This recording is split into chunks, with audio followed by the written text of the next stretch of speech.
말씀드린 것처럼 선교적 교회에서 선교적 목회에 관한 장을 이제 오늘 제가 중요한 부분을 다시 한번 좀 정리하려고 그러는데 한번 읽어 보셨어요? 읽고 한번 좀 또 거기서 여러분들이 얘기할 게가 뭔지 한번 살펴보면 좋을 것 같은데 제가 이제 화면 공유하겠습니다. 호스트 참가자 화면 공유 비활성화했다 그러니까 황 목사님 좀 해주세요. 그거 고치죠.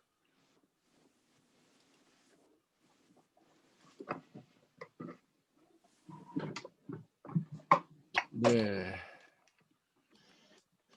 그다음에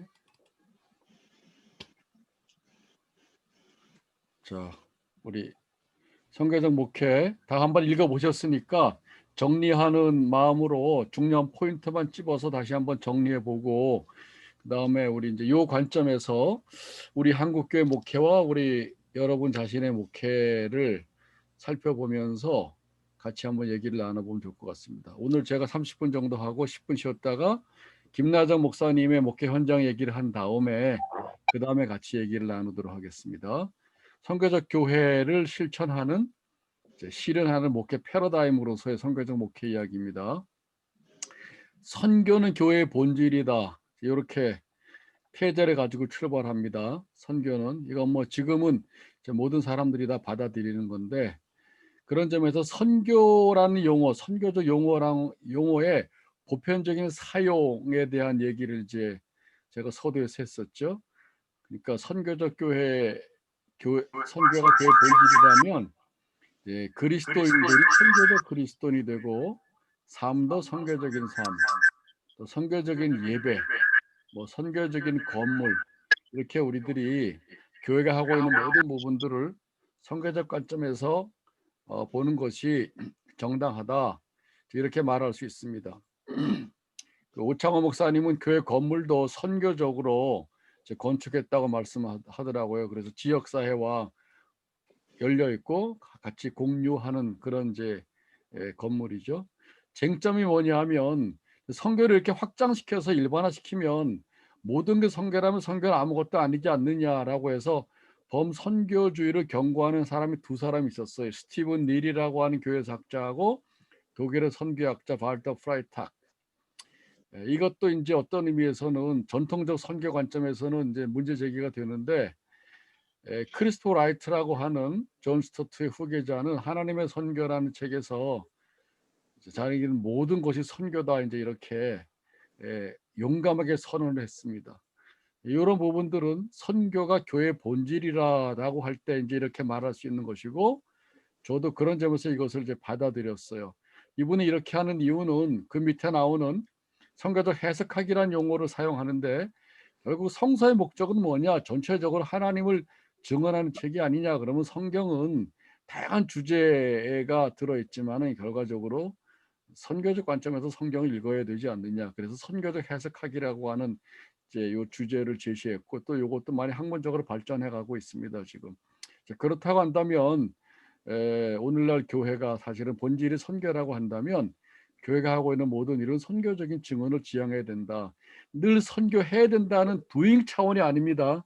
being 차원에서 관점과 인식의 전환을 가져야 된다는 걸 말하는 것이지 아무것도 안 해도.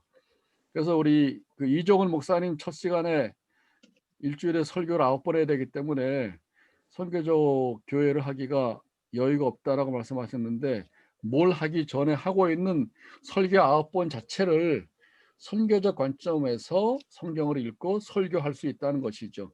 새롭게 하나도 하지 말고 덧붙여서 그러니까 그런 점에서 우리가 doing 하기 전에 being 차원에서 철저하게 이제 성경을 읽고 목회를 그 관점에서 살펴보고 그리고 성도를 그 관점에서 성도의 정체성을 확인하고 교회와 지역사회의 관계를 그 관점에서 새롭게 조명해 보는 것이지 아직 무슨 행동을 하라고 말하는 게 아닙니다. 선교적 관점이라는 것은.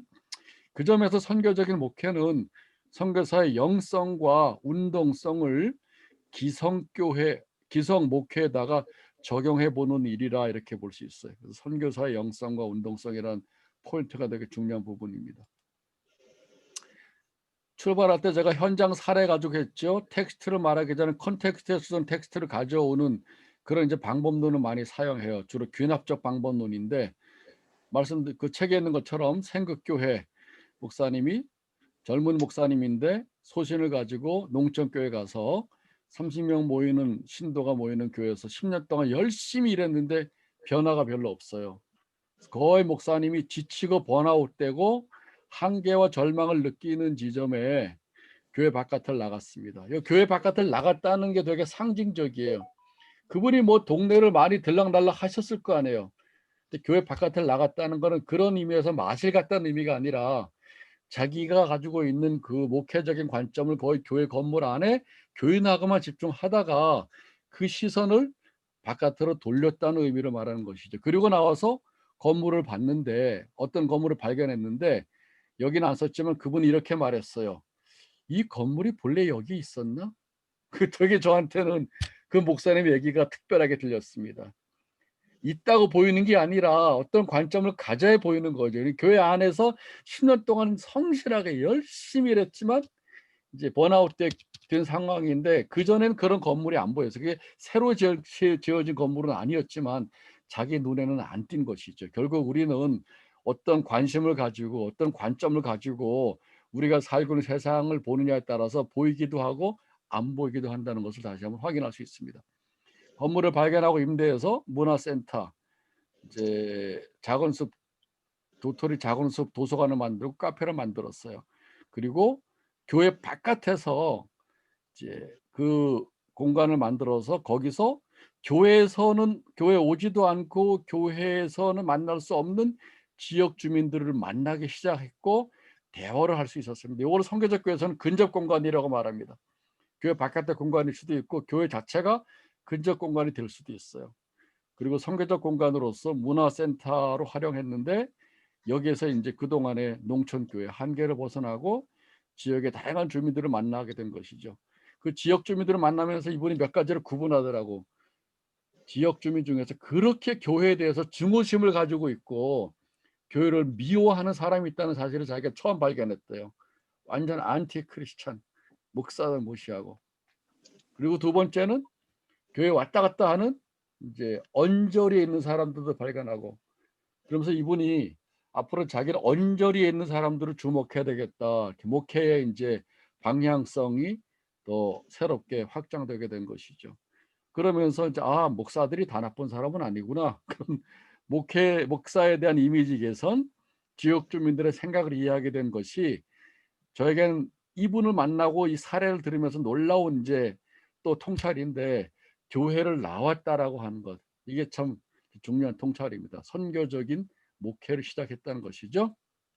자, 그 이제 요런 사례를 보면서 기존의 교회 중심적인 모델로 우리가 쭉 목회를 해 왔고 한국 교회는 대부분 이제 하나님의 선교를 말하자면 사실은 교회 중심적인 목회를 해 오고 있는데 그거에 대한 성찰이 필요하다는 생각을 했어요, 이론적으로. 그래서 한국 교회를 얘기하기 위해서 이제 서구 교회하고 서로 대비시켜서 얘기를 했습니다. 그러니까 한국 교회는 개교회 의식은 강한데 공교회 개념이 약해요. 어떻게 보면 거의 없습니다. 이게 서구 교회하고 한국 교회의 아주 큰 차이예요. 왜냐하면 우리는 개교회를 통해서 교회를 경험했기 때문에 바뀌어진 성경 신앙 고백의 사도 신경을 보면은 마지막에 거룩한 공교회를 믿습니다. 거기서 퍼블릭 처치가 아니라 캐톨릭 처치입니다. 캐톨릭 시티 공교회성이라고 하는 에베소서에서 나오는 천주교를 가르치는 게 아니라 근데 한국 교회는 개교회주의가 너무 강해서 공교회성이 거의 없는 개교회 절대주의적인 이제 그런 경험과 인식을 가지고 있습니다. 그런 점에서 공교회성을 회복을 해야 되는데 어쨌든 공교회성을 회복하면서 지역교회 정체성을 회복하기 위해서 저는 서구 교회와 신생교회, 영거초치에 속해 있는 한국 교회를 이제 좀 비교해 봤어요. 하워드 스나이더 얘기, 교회가 하나님 나라를 세우는 대신 교회 자체를 세우는 존재로 자신을 규정하게 되면 언제나 문제가 생긴다. 중세의 이제 교회 지상주의고 한국은 개교의 차원에서 교회 지상주의를 추구해 나가고 있다라고 볼 수 있어요. 뭐가 문제냐? 유럽 교회에서는 기독교 사회로 오랫동안 지내오다가 이제 공적 역할하던 기독교가 세속주의 확산으로 사사화되고 주변화가 돼서 축소되는 부분에 문제의식을 느끼고, 한국은 비기독교 사회 속에서 혹은 다종교 사회 속에서 소수의 종교로 기독교가 존재하면서 그 속에 출발할 때 좁은 입지로 인해서 더욱 교회 안으로 좁혀지는, 서로 배경은 다른데 결과는 똑같은 교회 중심주의적인 특징을 가지고 있었다, 이렇게 이제 말할 수 있습니다. 자, 그런 점에서 교회 중심적인 패러다임으로서 첫 번째, 크리스찬덤으로서의 서구 교회를 제가 보면 국가와 교회가 결합된 형태로서의 기독교 사회, 크리스찬덤을 형성한 이 형태는 유럽 외에는 다른 지역에서는 이룰 수가 없어요. 반복할 수가 없습니다. 기독교화를 이제 실현했기 때문에 그 크리스찬덤의 형태를 보면 자동적으로 그리스도인 모든 삶의 과정에 교회 법과 전통을 준수하고, 교회는 지역, 교구의 중심에 세워져서, 유럽 가보면 항상 동네 중간에 딱 교회가 있잖아요. 개신교 하나, 카톨릭 하나, 그렇게 딱 중간에 위치로 정해져 있습니다. 그리고 모든 삶의 여정, 탄생, 입교, 결혼, 장래에 함께하는 목회 활동을 수행하는 것이죠. 지역 주민들입니다. 다 교회 안 나오지 않는 사람이라도. 우리하고 너무 다르죠. 우리는 교인 중심인데 이 사람들은 지역에 있는 주민들이 이렇게 대하는 거예요. 목회는 그런 점에서 교구에 속한 교회들을 돌보고 유지하는 관리형의 성격을 가지고 있습니다. 이게 우리하고 달라요. 선교하고 디아코니아는 완전히 분리돼서 전문적인 기구가 하고, 주로 목사님들은 교구에 속해 있는 교인들을 돌보고 유지하는 요 역할을 주로 하고 있습니다. 우리보다 훨씬 단순합니다. 목사 역할이. 비판적인 성찰을 하면 그런 점에서 이런 체제에 익숙해 있다 보니 선교의 역동성이 사라졌다, 데리엘 구더가 말하고, 뉴비기는 선교가 빠진 교회다. 이제 이런 점에서 영국에서 선교형 교회는 이제 교회의 새로운 표현이라는 걸 통해서 교구를 넘어서서 네트워크의 교회, 교구형을 극복하는 것이죠. 이런 이제 변화를 추구해 가고 있습니다. 반대로 전혀 다른 상황에 있는 한국 교회, 비기독교 세계 안에 있는 신생교회로서 한국 교회를 보면 비기독교 사회와 교회 특성상 사회와 분리로 되어 있는 교회 중심적인 특성을 처음부터 형성할 수밖에 없었다. 제가 요 말하는 이유는 한국 교회 특성을 일단 있는 그대로 이해하기 위해서 제가 요거를 말하려고 하는 거예요. 평가하기 전에 이해하기 위해서. 하나님에 대한 사랑을 교회를 향하는 사랑으로 표현을 해왔습니다. 그러니까 우리에게는 거의, 목사님들도 그렇게 강조했어요. 교회를 사랑하는 것이 하나님을 사랑하는 것이라고. 틀린 말은 아니지만 완전히 맞는 말도 아니죠. 모이는 교회를 강조합니다. 고 스트럭처보다는 캄 스트럭처를 강조하는 교회. 그다음에 다종교 사회 속에서 제일 마지막에 기독교가 들어오다 보니 처음부터 옛 종교, 유교나 불교나 샤머니즘을 떠나서 새로운 종교인 기독교를 수용하면서 자동적으로 그 종교들은 옛 종교가 되고 버리고 떠나기 때문에 강한 신앙심을 가질 수밖에 없게 됐고, 그래서 교회로는 결과적으로 배타적인 교회론을 가질 수밖에 없다는 것이지, 방주 도피처에 고립된 폐쇄적 이미지, 교회 중심적인 사고는 자연히 목회자 중심적인 목회 형태를 띠게 되고, 서구 교회는 제도 안에 기독교 사회 크리스텐덤 안에 고립된 것이 특징이라면 한국 교회는 이제 교회 안에 고립되어 있는 특징을 가지고 있습니다. 둘 다 교회 중심적인 패러다임인데 서로 다른 배경이지만은 이제 이런 부분에서 공통점이 있다는 걸 보여주는 것이죠. 그런데 이런 교회 중심주의를 넘어서서 우리가 세상을 선교 현장으로 받아들이고 세상 속에서 일하시는 하나님의 선교에 동참하는 선교적 교회가 되려면 우리 안에 어떤 이제 신학적인 변화가 생겨야 될까? 그래서 신학적인 변화와 함께 목회 패러다임의 변화가 주어져야 될까라고 할 때 5가지로 제가 정리를 했잖아요. 첫 번째, 파송의 의미. 요한복음 20장 21절에 아버지가 나를 보내신 것 같이 나도 너희를 보낸다. 아버지가 나를 세상에 보내신 것처럼 나도 그들을 세상에 보내나이다. 여기에서 기존의 선교사 중심으로 이 파송을 생각하면 선교사에게만 적용되지만 이 말씀의 본래 의미는 모든 그리스도인과 교회에 적용해서 저는 파송의 보편적인 의미를 확장시켜야 된다. 이것이 선교적 교회에서 선교에 대한 재해석의 출발점입니다. 선교는 더 이상 특정한 사람들에게만 제한되는 것이 아니라 모든 그리스도인들에게 보편적으로 적용이 되고, 그다음에 그 안에서 구체적인 선교 형태로 나갈 때 이제 선교사에게 교회를 통해서 파송된 게 나오는 것이죠. 그런 점에서 선교 현장은 기존의 19세기 이후에 만들어진 해외 현장만이 아니라 이건 서구 중심에서 형성된 건데, 모든 지역이 선교 현장이고 교회가 속해 있는 지역도 마찬가지죠. 그런 점에서 한국 교회가 가지고 있는 이 선교와 교회의 분리 형산, 기존의 선교사 중심의 패러다임은 가든지 보내든지 해가지고 선교사만 가고 나머지는 보내는 사람이다라고 했던 요 패러다임을 넘어서야 됩니다. 모두가 보냄을 받았어요. 지역사회는 지역교회가 선교 현장으로 인식하고, 모든 그리스도인이 속한 지역과 일상이 우리가 파송을 받은 선교 현장이다.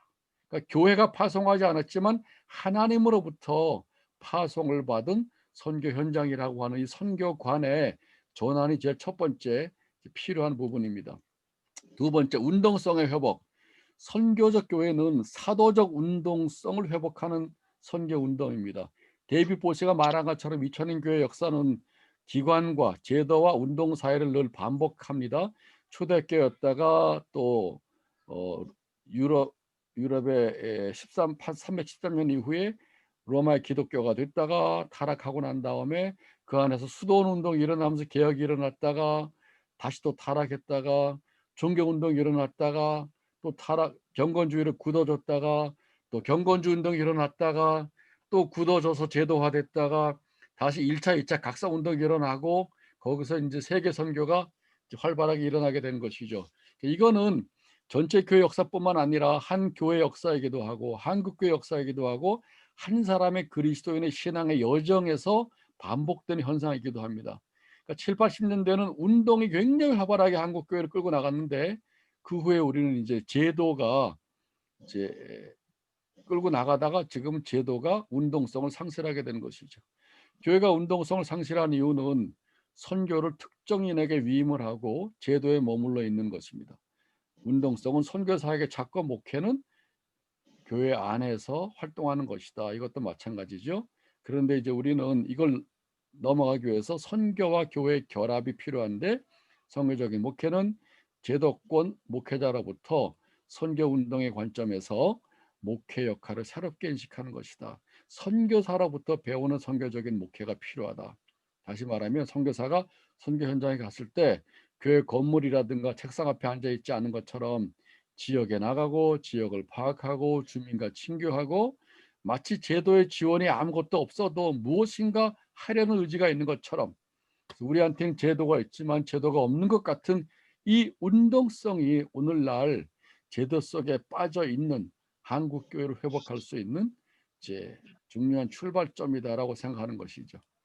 세 번째, 선교적 목회를 실천하는 목회자의 새로운 정체성은, 그런 점에서 선교적 교회를 실현하기 위해서 목회자는 선교사적 관점과 의식을 갖는 것이 필요하다. 우리 한남제일교회 오창호 목사님은 32살에 이태원에 담임 목사를 부임할 때, 나는 개교의 담임이 아니라 이 지역을 선교 현장으로, 나는 선교사로 파송을 받아서 이 지역의 마을 지기로 부임한다. 이런 의식이 오늘날 우리 지역의 목회자들에게 필요하다는 생각이 들었어요. 선교적인 목회의 기준과 방향을 보면 예수님의 지상 사역을 새롭게 발견해야 됩니다.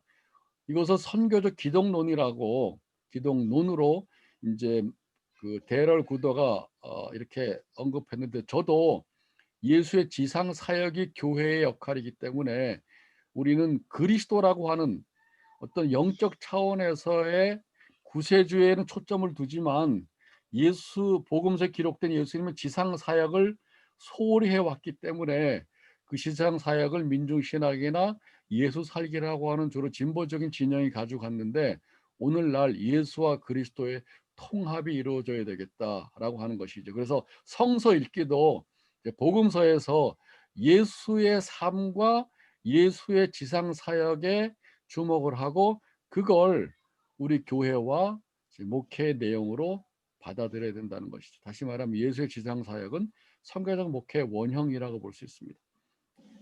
데이빗 보시는 그런 점에서 예수의 목회를 경계선을 넘어가는 목회, 교회와 세상 사이에 놓여 있는 담을 넘어가야 되는 것이죠. 친교의 근거에서 봉사와 섬김과 선포를 했습니다. 예수님의 지상 사역은 복음서를 그런 점에서 성경적 관점에서 다시 한번 예수의 말씀만이 아니라 어록이 아니라 예수 자체를 발견할 수 있는 성서 읽기가 선교적 교회에서 굉장히 중요해요. 그것이 바로 오늘날 그의 몸인 교회와 목회의 원형을 회복하는 일이 되는 것이죠. 네 번째, 흩어지는 교회로서의 성도를 준비시킨다. 성도는 특별히 에베소서에서는 그리스도의 몸으로 표현하고 세상 속에 흩어지는 교회이고 선교적 그리스도인입니다. 그래서 목회자와 성도의 관계를 보면 70년, 80년대 교회가 성장할 때 교회 중심적인 목회에서는 성도들이 목사님들의 비전을 실현시켜주는 돕는 역할을 했지만 선교적인 교회를 실천하는 선교적인 목회에서는 오히려 목회자가 성도가 세상 속에 나가서 하나님의 백성으로 살아가도록 돕는 자의 역할을 해야 된다. 이네이블러 역할인데 이것도 완전히 사실은 패러다임의 전환이라고 볼 수 있어요. 그래서 하나님의 나라의 동력자 의식을 가지고 있어야 되고 성장할 때는 내가 목회하는 교회에 몇 명이 왔느냐가 보람이 있다면 선교적 목회에서는 내가 목회하는 성도가 세상에서 어떤 그리스도인으로 살아가는지 그게 이제 우리 목사님들의 보람과 가치가 되어야 되는 것이죠. 그러니까 보람과 가치를 두는 관점이 달라지는 것입니다. 교회와 세상을 연결하는 것은 목사가 아니라 성도입니다. 목회자는 교회로 부름을 받았다면 성도는 세상으로 부름받은 사람이시죠. 교회로 부름받은 사람이 목사들을 전부 교회 안에 작은 목사로 만들어 왔는데 모든 성격 공부와 제자 훈련이 그래서 우리는 교인으로 만들어 왔고 교인은 많고 교회 수도 많아졌지만은 세상에 나타내는 영향력이 없는 이유는 바로 여기에 있습니다. 오늘 참 안타까운 일은 장로요, 교회 장로요, 대통령까지 했던 이명박 오늘 다시 감옥에 들어갔잖아요. 그걸 보면서 참 여러 가지 생각이 많이 납니다. 장로가 대통령 됐다고 개신교회가 얼마나 좋아했어요. 근데 대표적인 교회의 장로가 가지고 있는 이 세계관과 삶의 모습이 믿지 않는 사람들한테도 손가락질 받을 수 있을 정도 어떻게 그렇게 탐욕에 사로잡혀 있는지 그런 부분을 보고 있는데 결국 교회 안에서는 어떻게 보면 훌륭한 장로라고 인정받았을지도 모르겠어요. 그러나 선교적 교회 관점에서 보면 너무나도 심각한 문제를 볼 수가 있습니다. 내 목회를 돕는 교인으로서가 아니라 내가 그들을 도와서 어떻게 세상 속에 영향력 있는 그리스도를 살아가게 할 것인가. 그래서 레슬리 뉴비기는 세상 속에서 공적 영역에서 영향력을 나타내는 사람은 바로 지역교회의 회중이다. 이 말을 잘 기억해야 될 것 같습니다. 목회자는 성도가 세상에서 제사장직을 수행할 수 있도록 준비시키는 역할을 한다. 폴 스티븐스 리전트 칼리지에 있는 실제신학 교수인데 에베소서 4장 11절에 5가지 직분이 나오고 12절에는 그 직분이 해야 할 일이 무엇인지를 우리에게 가르쳐주고 있습니다. 이런 부분도 기존의 교회 중심적인 목회 패러다임으로부터 완전한 전환이 오는 것이죠. 마지막 5번째, 선교적 교회는 모이는 교회와 흩어지는 교회의 유기적인 연결과 통전을 이루어야 되는데 아까 우리 조은하 교수님이 말씀하신 것처럼 자 여기서 오해하지 말아야 될 것은 세상에 흩어지는 선교적 교회라 그래서 세상에 나가서 봉사하고 일을 하는 것이 우선이 아니라는 것이죠. 모이는 교회와 흩어지는 교회가 서로 잘 연결돼야 되는데 모이는 교회의 활성화 없이 흩어지는 교회는 불가능합니다.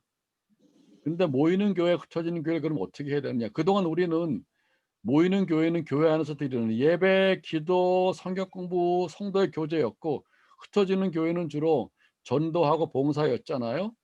그거를 좀 선교적 교회에서는 유기적으로 연결하면서 통전을 해야 됩니다.